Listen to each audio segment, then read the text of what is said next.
The 19-year-old student who was stabbed to death at North Albion Collegiate yesterday appears to have been trying to defuse a fight between two other students when one of them apparently turned on him. The murder happened despite the fact that North Albion has 2 police officers who are regularly in the school and 2 Toronto District School Board safety monitors.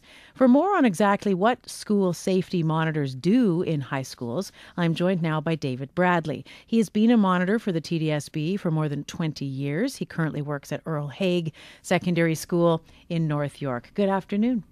Hello. Thank you for having me. Thanks for coming in. What was your reaction? What went through your mind when you heard what happened yesterday? When I first heard it, I felt sick. It's been a long time since we've had one of these. And although it's a lovely day outside, nothing is more tragic than this. Can you describe what you do in general as a hall monitor to get it in ahead of these situations, to keep these situations to a minimum? Well, the great art of prevention is what I really strive for, and that is being in the school, being available, and most of all, being approachable, so that when somebody knows there's something about to happen, whether it be in a few minutes or a day or two, that they will come, and they do. And I heard the director speaking this morning about building relationships, and that's really what it is. Like at my school, everybody knows me, and they come with all big and small, and hopefully small, because then it doesn't get big. Do they come to you because they know that they can trust you, because they know that you get in there and break these things up?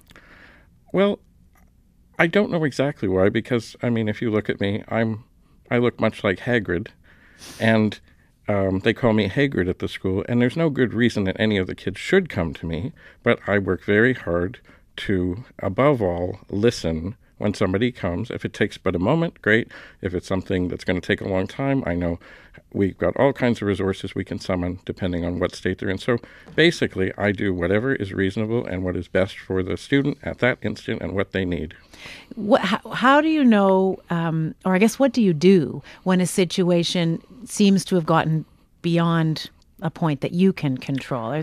When do you know that it's time to call in police, maybe? Well, oftentimes, if there's going to be something at our school, it isn't at the school, it's down the street. So if I glance down the street and I see a great wave of people going, I know it's bad, and I don't hesitate. You mean they're all going to watch a fight? Sometimes. It doesn't happen very often, but I don't hesitate. I will call if I don't have my cell phone, I'll call the office and I'll say, call now. Because, you can never get those seconds back. And if I'm wrong, if it's just they're going down to watch a breakdance thing or there's a new thing, they do a wrap-off, then I can always call back and say, don't bother. But mostly it's when it happens, that's what is going on.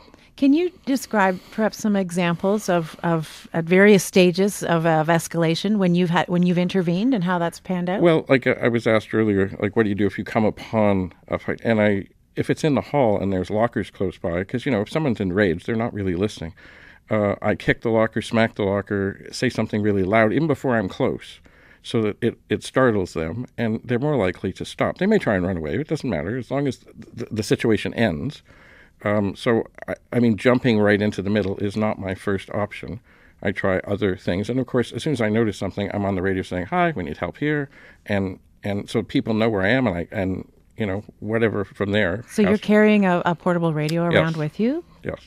To call in backup as you need it? Yep.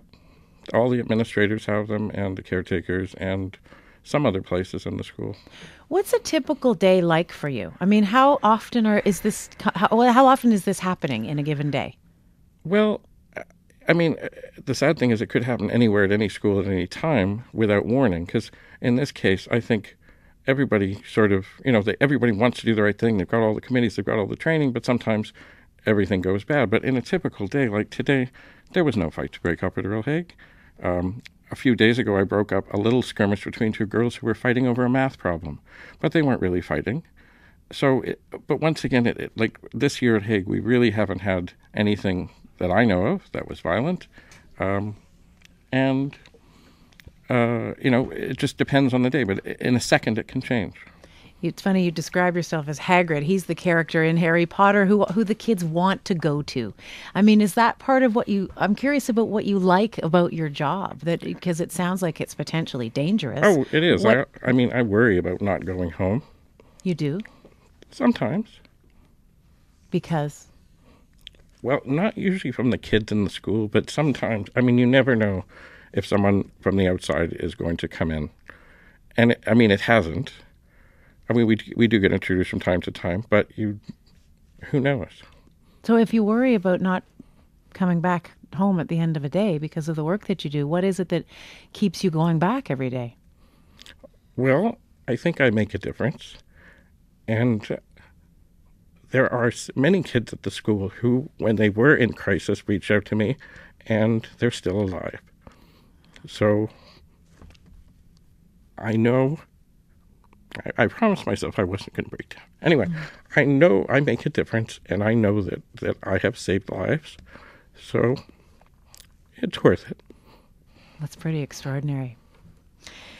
If you got to train school monitors in various high schools around the city, what would you say needs to happen more? I mean, everybody's asking today, how could this have been prevented? What would you say? I would say, and I've often offered to do this, it's easy to know, okay, there's somebody coming in and they're up, what we do and who we call and what we do. But the thing that I think could be more helpful and more training is to teach people what to do when there isn't trouble to prevent trouble. It's sort of like the firemen who go out and check the batteries and smoke detectors. And I think the board needs to embrace all kinds of things like social media and stuff, because I get tips online all the time about things that are about to happen or could happen or might happen.